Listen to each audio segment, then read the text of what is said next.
नमस्कार मित्रों, मैं वैद्य हंसराज चौधरी आज आपसे बात करने वाला हूं किडनी के कैंसर के बारे में, जिसको रीनल कैंसर भी, कुछ लोग रीनल कैंसर कहते हैं, कुछ लोग इसको किडनी का कैंसर कहते हैं और सामान्यतया जो और हिंदी में इसे आपको मालूम है तो जिस अंग का नाम मतलब उसी को अब किडनियां होती कहाँ?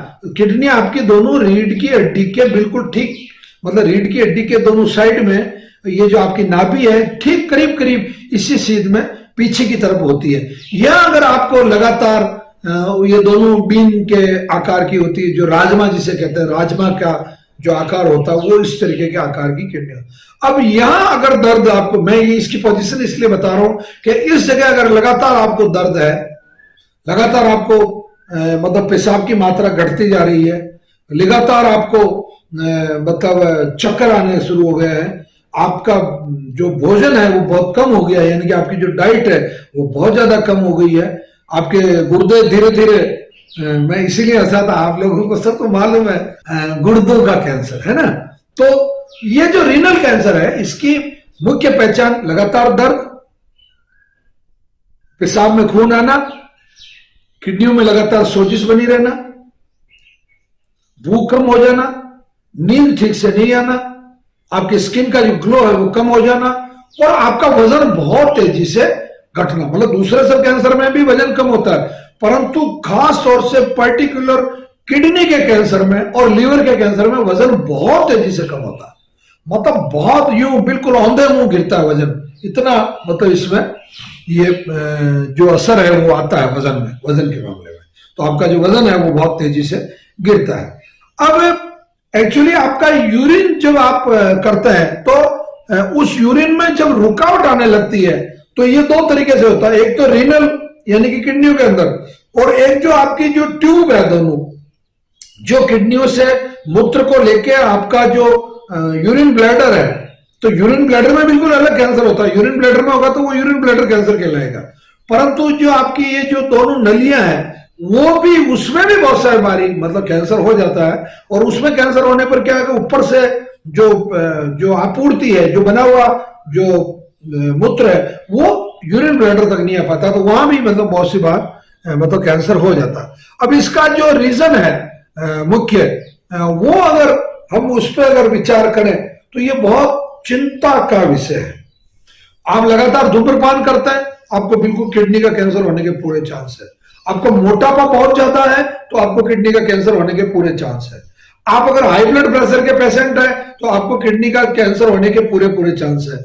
आपकी फैमिली हिस्ट्री, अगर पारिवारिक इतिहास इस तरीके का रहा है, दादा दादी, नाना नानी और माता पिता को अगर मतलब ये कैंसर कभी अगर रहा है, तो आपको, आप जहां आपका कार्यस्थल है, आप जहां काम करते हैं उस जगह पर अगर इस तरीके का केमिकल का वातावरण है, क्योंकि किडनियां केमिकल के प्रति बहुत ज्यादा सेंसिटिव होती है, क्योंकि ये डिटॉक्सिक करने का ही काम करती है। मतलब इसका जो विभाग है, जो मंत्रालय है किडनियों का, वो मंत्रालय ही मतलब रसायन विभाग का है, मतलब केमिकल डिपार्टमेंट का है, क्योंकि आपकी बॉडी से केमिकल निकालना ही उसका काम है। टॉक्सिक्स जो सोडियम है, कैल्शियम है, मैग्नीशियम है, फास्फोरस है, पोटास है, आयरन है, फेरिस, लोहा है, सल्फर है, ये सब चीजों को बाहर निकालने का काम किडनी करती है। क्रिएटिनिन है, ये सब चीजें, तो इनका जो डिपार्टमेंट है वो अब आपको अगर इस प्रकार से लगातार दर्द है और आपको यूरिन में ब्लड आ रहा है और आपके बाजू और पेट में मतलब गांठें मतलब महसूस हो रही है आपको जगह जगह, और अत्यधिक थकान आपको महसूस होने लग गई है, एनीमिक हो गए हैं आप, यानी कि आपका जो हीमोग्लोबिन है वो बहुत तेजी से गिर गया है, तो ये सब लक्षण अगर आप में प्रकट हो रहे हैं तो आपको घबराने की आवश्यकता नहीं है। आप अपनी एक सिंपल सी सोनोग्राफी करवाइए, आप एक सीबीसी करवा के और अपना एक मार्कर टेस्ट करवा के आप आ जाइए। कोई भी आपको बायोप्सी देने की जरूरत नहीं है, एफएनएसी देने की जरूरत नहीं है, सर्जरी करवाने की जरूरत नहीं है। आप आ जाइए नवग्रह आश्रम पर शनिवार अथवा रविवार को प्रातः, दोनों में से किसी भी एक दिन प्रातः 7 बजे पहले आप आश्रम आ जाए। 8 बजे तक कैंसर की क्लास ज्वाइन करें, 8 से 10, और 10 बजे बाद आपको औषधि देके 11 बजे तक हम आपको आश्रम से निवृत्त कर देते हैं। मित्रों, कैंसर में जो धैर्य शब्द है, धैर्य का कितना महत्व है? मतलब क्या धैर्य भी एक औषधि है, या धैर्य से बीमारी बढ़ती है या कम होती है? इस पे मैं आपसे बात कर रहा हूं। एक्चुअली जो धैर्य शब्द है वो धीरज का एक पर्याय है। मतलब आप में कितना धीरज है, कितना धैर्य है, आप में प्रगाढ़ता कितनी है, आप कितना पैसेंस है, आप में कितना आप सीरियसली किसी चीज को लेते हैं। और धैर्य के साथ में धैर्य के 3 रूप होते हैं। पहला, धैर्यवान व्यक्ति वो होता है जो ताकतवर होता है। घबराया हुआ व्यक्ति घबरा के सो जाए या मैदान छोड़ दे, उसको धैर्यवान नहीं कहते, उसको हारा हुआ कहते हैं। तो पहला तो व्यक्ति में किसी भी युद्ध से लड़ने के लिए, और कैंसर के खिलाफ तो युद्ध ही है। कैंसर अगर किसी व्यक्ति को है और अगर उसका इलाज चल रहा है, तो मैं मेरे शब्दों में ये कहूंगा कि वो कैंसर से युद्ध लड़ रहा है। क्योंकि जितने मिथक कैंसर के बारे में है, उतना और किसी बीमारी के बारे में इतने मिथक नहीं है। इतनी अफवाहें कैंसर के बारे में है, इससे रोगी बचता नहीं है, रोगी मर जाता है, रोगी बर्बाद हो जाता है, रोगी के मतलब वंशानुगत तरीके से ये बीमारी फैलती है, कैंसर में भी कोई ठीक होता है क्या, इत्यादि इत्यादि कई चीजें मतलब कैंसर के बारे में ये मिथक मतलब बने हुए। तो एक तो इन मिथक के खिलाफ धैर्य रखते हुए औषधि लेना। दूसरा, परहेज में भी बहुत धैर्य की आवश्यकता होती है। मतलब मन तो करता है, परिवार वाले दूसरे लोग गेहूं की रोटी खा रहे हैं, उसकी इच्छा होती है मैं भी गेहूं खाऊं, क्यों पौतान खाऊं मैं। जबकि सच्चाई है कि पौतान ज्यादा पौष्टिक है, ज्यादा बेनिफिशियल है, ज्यादा उसमें मेडिसिनल कंटेंट्स है, उसमें ज्यादा एंटी कैंसर प्रॉपर्टीज है। तो ये तो एक बिल्कुल एक वैज्ञानिक सत्य है। परंतु वो परिवार में दूसरी जो परहेज वाली जो चीजें बन रही है, उन चीजों को छोड़ के, जैसे इसके लिए कैंसर पेशेंट के लिए दाल मूंग की अलावा, अब जैसे आपके घर में मान लो चने की दाल बनी है या उड़द की दाल बनी है, तो आप में धैर्य है, आप धैर्यवान हैं और आप वो दाल नहीं खा रहे हैं, आप मूंग की दाल खा रहे हैं और बड़ी प्रसन्नता के साथ खा रहे हैं। मतलब आप उसको स्वीकार करके खा रहे हैं कि नहीं यार मैं मूंग खा रहा हूं, मूंग ज्यादा अच्छा है, मूंग मेरे लिए ज्यादा ठीक है, ज्यादा पौष्टिक है, मूंग के अंदर ज्यादा एंटी कैंसर प्रॉपर्टी है। तो ये बहुत महत्वपूर्ण बात है। और तीसरी एक जो अच्छी चीज है वो ये होता है कि मैं ठीक हो जाऊंगा, ये धैर्य उसने बना के रखा है। ये धैर्य बना के रखना एक बहुत महत्वपूर्ण बात है।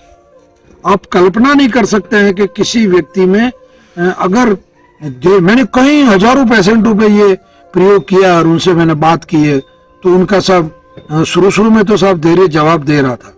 दूसरे रोगियों को ठीक होते देखा या दूसरे रोगियों के इंटरव्यू सुने, या हमारे गांव में एक हमारे अंकल जी का इलाज चल रहा था या हमारे पड़ोसी का चल रहा था, वो जब ठीक होने लगा तो साहब फिर मेरे में धैर्य आ गया, फिर मैं ज्यादा धैर्य के साथ में वो मेडिसिन लेने लगा। परहेज में पहले मन इधर उधर हो जाता था, फिर मेरे को जैसे जैसे लाभ हुआ तो फिर मैं मजबूत होता गया। और सबसे महत्वपूर्ण बात यह है कि एक कहावत है, हमारे राजस्थानी में कहावत है कि मतलब जो उतावले होते हैं उनकी हमेशा चिताएं जलती है, और जो धैर्यवान होते हैं वहां हमेशा बाग लगते हैं।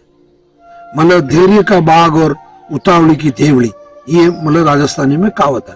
तो धैर्य, और एक बहुत पुरानी कहावत भी है धैर्य को प्रतिपादित करती हुई है, इससे बेहतरीन कोई उदाहरण नहीं हो सकता कि धीरे धीरे रे मना, धीरे सब कुछ होई, माली सींचे सो गड़ा, रीतु आए फल हो।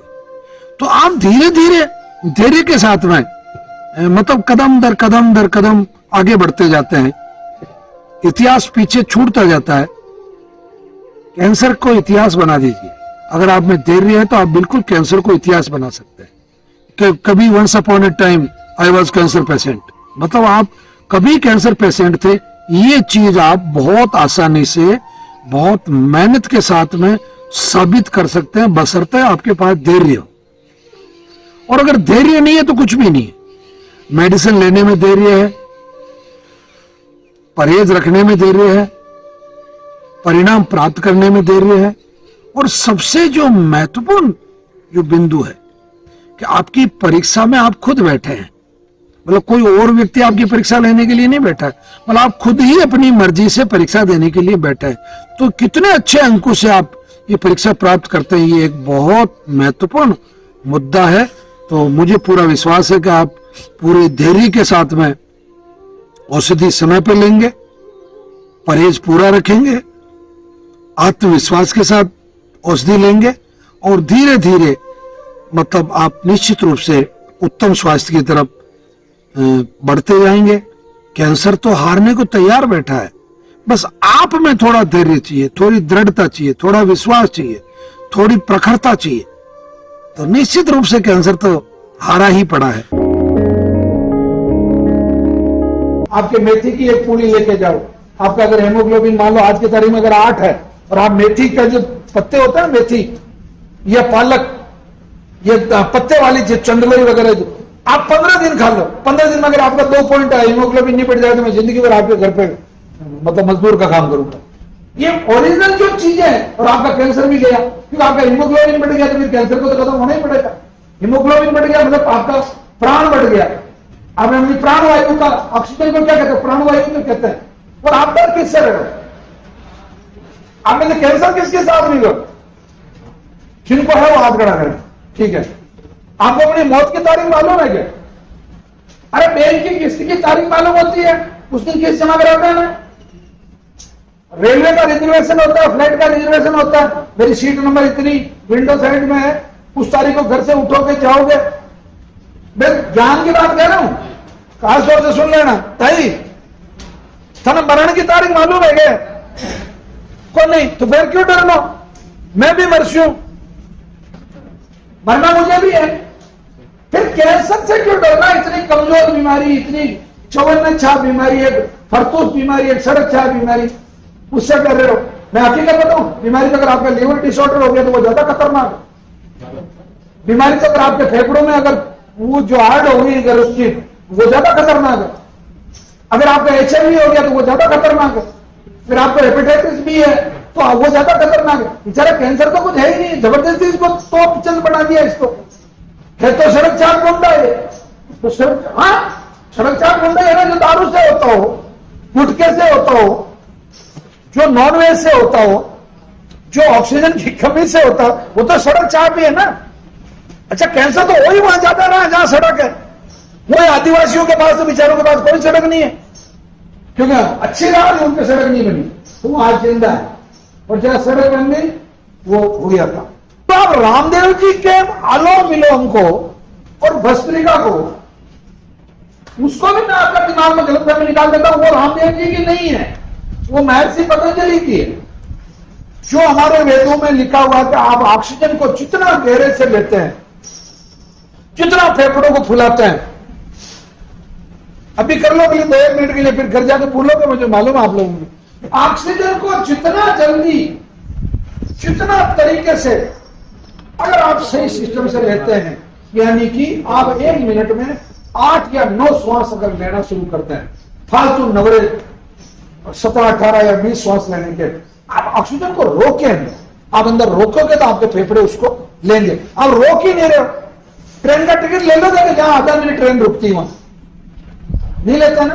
नहीं, मैं भिलवाड़ा से लूंगी, मैं भिलवाड़ा 5 मिनट ट्रेन रुकती है, आराम से वो दुनिया भर का जो लगेज है वो मैं आराम से रख लूंगी। बस ये लगेज क्या है, आपका जो ऑक्सीजन है वो लगेज समझ लो उसको। तो जितनी देर ट्रेन रुक रही है उतनी देर आप आराम से अंदर अपनी शिफ्टिंग कर रहे हैं। सेम सिस्टम हुई ऑक्सीजन का। 3 सेकंड तक श्वास लीजिए, 3 सेकंड तक रोकिए, 3 सेकंड तक बाहर निकालिए और 3 सेकंड तक बाहर ही रोकिए।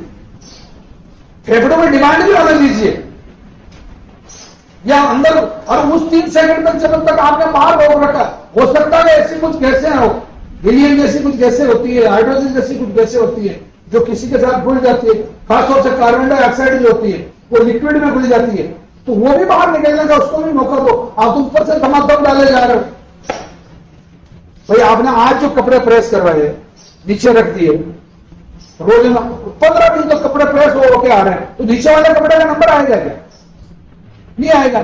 सेम वही चीज है, ऊपर ऊपर ऊपर, तो अब उसको नीचे वाले को भी एक दिन पहन के देखो ना, मतलब उसको भी तो बाहर निकलने दो। तो ये आपका रेस्पिरेटरी। तो रॉन्जो है और डॉक्टर एलिसन है, ये दोनों, इनको 2018 में नोबेल प्राइज मिला। किस बात पे मिला? इन्होंने पता लगाया कि PD1 और CTLA4 नाम के दो प्रोटीन होते हैं। वो प्रोटीन जो कोशिका खा लेती है, यानी कि जिस कोशिका में वो प्रोटीन मौजूद है, वो कोशिका भी अपना DNA चेंज किए हुए होती है और फिर वो करेगा, नींद पे चढ़ गया। पहले तो उसने कैंसर पैदा कर लिया, फिर वो प्रोटीन खा लिया, वो खाते ही मरना भूल गया। वो कहते हम नहीं मरेंगे साहब, हम तो अमर हो गए, जिंदाबाद, नारे लगाना शुरू कर दिए। अब आपको क्या करना, ये प्रोटीन इसका बंद करना। मतलब शिवजी ने किसी को वो कड़ा दे दिया, भस्मी कड़ा, तो उनको फिर उसको मारना जरूरी हो गया। तो उसने कहा तू नाच के बता, ऐसा करके बता, नटराज। तो वो ऐसा किया तो खुद चल गया। सेम वही कहानी आपको इस कैंसर को खत्म करने के लिए, हालांकि ये बहुत डीप थ्योरी है, परंतु बहुत सरल तरीके से इसको समझ लो कि जिन चीजों में PD1 और CTLA4 पाया जाता है, उसका वो आपको नहीं खाना। बहुत सिंपल तरीका है। गेहूं, जौ, ज्वार, बाजरा, मक्का, सोयाबीन, चवला, चावल, अरहर, तुअर और सूखा हुआ मटर, ये चीजें जो है, इन चीजों के अंदर PD1 और CTLA4 होता है। ये नहीं खाना, बहुत सीधा सा गणित है।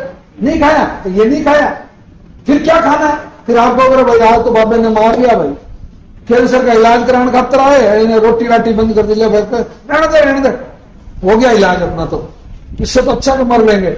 नहीं, इससे अच्छा तो कुट्टू खा लीजिए, रागी खा लीजिए, सामा खा लीजिए, जो आपके बाप दादा और मेरे बाप दादा उपवास में खाते थे। क्यों लोग उपवास करते थे? एकादशी का, पूर्णिमा का और अमावस्या का। पागल थे क्या वो लोग? नहीं, वो तिथियां तो एक प्रतीक है। आप उपवास 11 का करोगे तो भी उतना ही फायदा होगा जितना नवमी का करोगे, या पंचमी का करोगे, या 20 का कर लोगे, कोई फर्क नहीं पड़ता। कहने का मतलब आपकी बॉडी में आपकी सेल्स जितने टाइम तक भूखी रहेगी, एक पर्टिकुलर 24 घंटे के ब्लॉक में, तो आपके अंदर जो PD1 और CTLA4 है वो खत्म हो जाए। अच्छा, एक बात और बताओ, ये जितने भी प्रोटीन होते हैं, जितने भी विटामिन होते हैं, वो जैसे एक चीज में मौजूद है।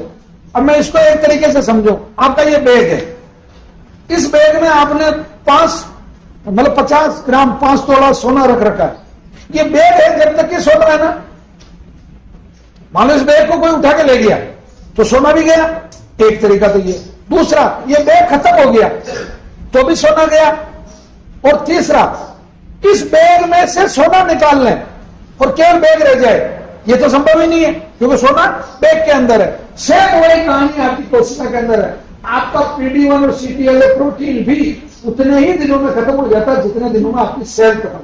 तो नमस्कार, मैं वैद्य हंसराज चौधरी आज आपको पत्ता गोभी के बारे में बताने वाला हूं। स्वर्गीय राजीव भाई दीक्षित ने भी पत्ता गोभी के लिए अपनी कई बार उन्होंने अपने व्याख्यानों में इस चीज का वर्णन किया कि पत्ता गोभी जो है वो कैंसर की चिकित्सा के लिए भी बहुत महत्वपूर्ण है, और कई ऐसे रोग हैं, कई ऐसी बीमारियां हैं जिसमें पत्ता गोभी अपना काम करती है। और खासतौर से जिन इलाकों में ब्रोकली नहीं मिलती है, तो वहां उन इलाकों में पत्ता गोभी आसानी से मिल जाती है। और पत्ता गोभी जो है मतलब कैंसर जैसे और कई प्रकार की बीमारियों में मतलब ये काम आती है। तो राजीव भाई दीक्षित ने भी पत्ता गोभी के लिए काफी मतलब अपनी लोगों को ये बात बताई है। अब मैं अगर बात करूं आप लोगों से कि इसके औषधीय जो उपयोग है, फाइबर जो है पत्ता गोभी में पर्याप्त मात्रा में मतलब जो फाइबर है वो पाया जाता है। इसको करम कुल्ला भी कहते हैं, यानी कि इसको कई क्षेत्रों में बंद गोभी कहते हैं,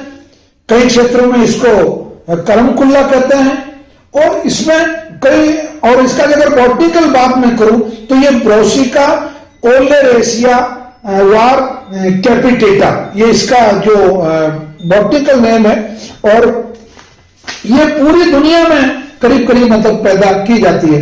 तो पत्ता गोभी बेसिकली अगर इसको मैं अगर औषधि के रूप में अगर बात करूं तो सबसे महत्वपूर्ण, पहले कंटेंट्स की अगर बात करें, इसमें इतने महत्वपूर्ण कंटेंट है कि पत्ता गोभी में जो पानी की मात्रा है वो करीब 90% होती है। अब 10% जो इसमें जो चीजें बची, उसमें इसमें प्रोटीन होता है 1.8 ग्राम, इसमें फैट होती है 0.1 ग्राम, इसमें फाइबर होता है पूरा 1 ग्राम, इसमें कार्बोहाइड्रेट्स 4.6 ग्राम होता है, कैल्शियम इसमें 39 मिलीग्राम होता है, फास्फोरस इसमें 44 मिलीग्राम होता है, इसमें आयरन बहुत अच्छा होता है। मतलब इसीलिए पत्ता गोभी हमेशा आपका हीमोग्लोबिन भी बढ़ाती है। करीब 1 मिलीग्राम आयरन होता।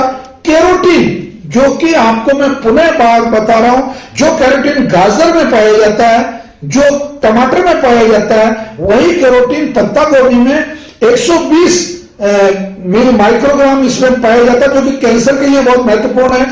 थायमिन 0.06 मिलीग्राम होता है। एक रिबोफ्लेक्सिन एक विशेष कंटेंट होता है जो 0.9 मिलीग्राम होता है। एक नियासिन होता है, इसमें 0.4 मिलीग्राम होता है। एक फोलिक एसिड, जो कि कई प्रकार की बीमारियों में, आपके आंतों की जितनी बीमारियां होती है, अल्सर की जितनी बीमारियां होती है, उसमें फॉलिक एसिड बहुत काम देता है। वो इसके अंदर 23 मतलब माइक्रो मिलीग्राम पाया जाता है। विटामिन सी इसमें 124 मिलीग्राम पाया जाता है। ऊर्जा इसमें जो कैलोरी जो है वो 27 किलो कैलोरी मतलब इसके अंदर होती है। इसके अलावा विटामिन ए, विटामिन बी और विटामिन सी, ये तीनों विटामिन इसमें मतलब पाए जाते हैं। तो आप अब सोच सकते हैं ये कितना महत्वपूर्ण मतलब एक तरफ से ये सब्जी है। इसको सलाद के रूप में खाया जाता है, इसको सब्जी बना के खाई जाती है, और कई लोग इसको सुखा के, जैसे भूटान और नेपाल और हिमालयन तराई के जो क्षेत्र है वहां इसको सुखा के और इसको फिर जैसे प्रिजर्वेटिव जो सब्जी होती है उसके रूप में। अब मैं बीमारियों की अगर बात करूं तो कब्ज के लिए पत्ता गोभी बहुत अच्छी है।